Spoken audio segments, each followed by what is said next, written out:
We're building a procedural grip system. We're building the future of VR Sandbox. Alright, we need to talk about Beyond Sandbox.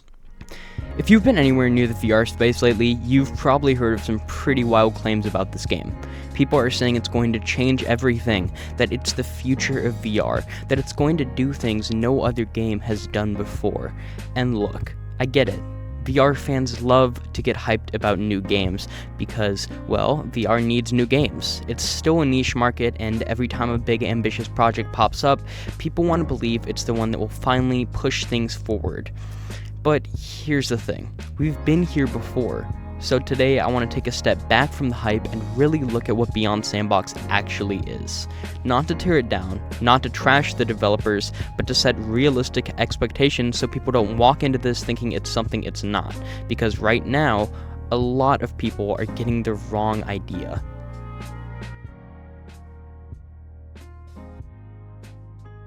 VR has this weird thing where every few years a game comes along that people swear is going to redefine the medium. Boneworks was going to revolutionize physics-based VR.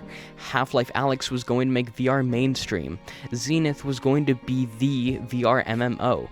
Rec Room and VR Chat were going to replace traditional multiplayer gaming, and yet VR is still in the exact same spot.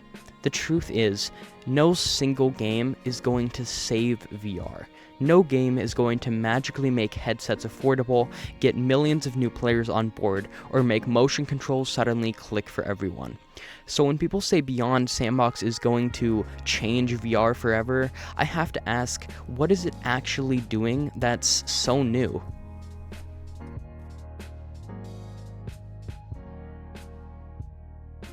Alright, let's break this game down.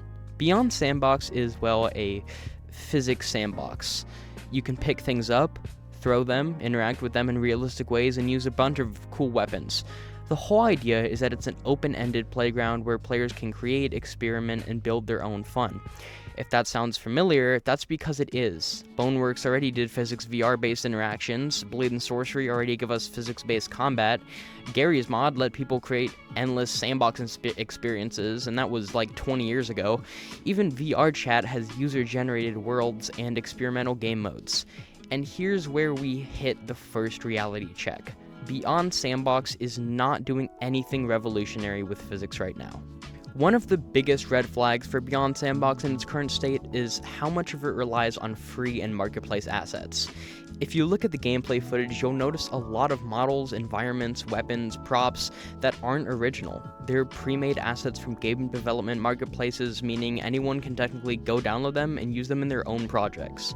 Now, this isn't automatically a bad thing. As a game developer myself, tons of early access games use placeholder assets while they work on mechanics. But when a game is being presented as this groundbreaking new experience, it's important to recognize how much of it is actually new versus how much of it is just repackaged from existing resources. Because if your game is supposed to push VR forward, it shouldn't feel like something a Unity hobbyist could throw together in a few weeks. Again, I'm not saying Beyond Sandbox is a scam or that the devs aren't putting in real work, but when a game is marketed as something we've never seen before, and then you look at it and realize we have seen it all before, it's fair to ask what exactly is being innovated here.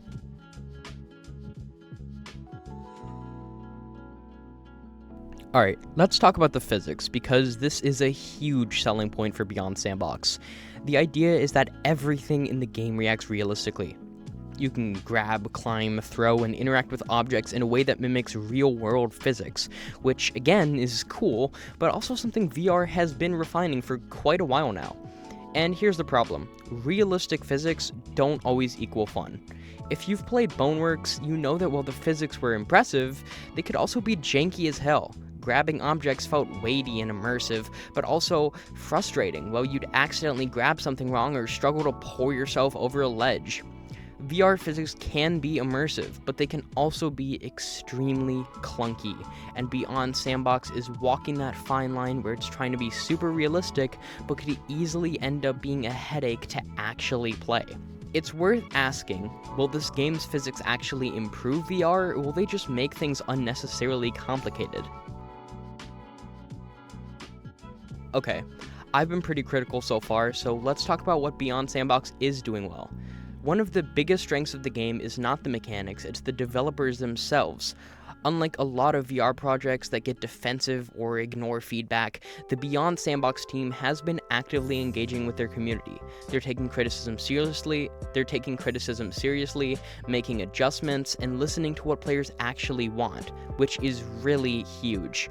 A lot of VR games fall apart because devs don't actually know how to handle community expectations. Zenith. So seeing a team that's actually responding to feedback gives this game a real shot at evolving into something great. So while Beyond Sandbox isn't breaking new ground yet, the fact that the devs are willing to adapt is probably the most promising thing about it. At the end of the day, let's be real. Beyond Sandbox is not going to change VR forever. It's using free models and marketplace assets. Its physics, while cool, aren't doing anything we haven't seen before. It's another physics sandbox in a long line of physics sandboxes, but does that mean it's a bad game? Not at all. If the devs keep improving it, if they refine the mechanics, get rid of that stupid dynamic grabbing thing that is just really a pain in the ass to use, if they build a strong player community, it could still be fun and a valuable addition to VR.